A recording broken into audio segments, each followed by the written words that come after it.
রাজকুমার সিনেমার নতুন গান প্রকাশ পেয়েছে ২ এপ্রিল সন্ধ্যা ৭টায়।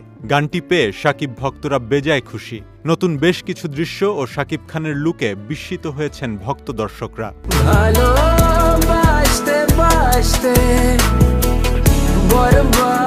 বরবাদ গানটিতে শাকিবকে বেশ কিছু অনুভূতিতে পাওয়া গেছে। তাকে দেখা গেছে পাবনা থেকে আমেরিকা যাত্রায়, আর আমেরিকাতে তার সঙ্গী হিসেবে দেখা গেছে কোর্টনি কফিকে।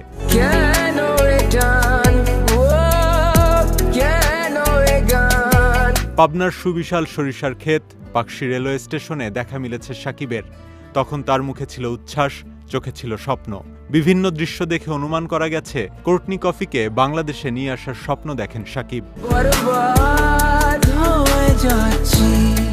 এরপরই শাকিব খানকে দেখা গেছে যুক্তরাষ্ট্রে। সেখানে কোর্টনি কফির সঙ্গে বেশ খোশ মেজাজে রয়েছেন বলেই মনে হয়েছে শাকিব খানকে। পাশাপাশি ছিল বিষাদও।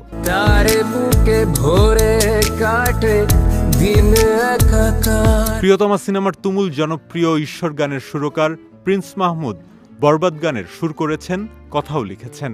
গানটি গেয়েছেন আলিফ নামের নবীন কণ্ঠশিল্পী। গানটি নিয়ে এখন পর্যন্ত দর্শক শ্রোতাদের ভালো মন্তব্যই করতে দেখা গেছে।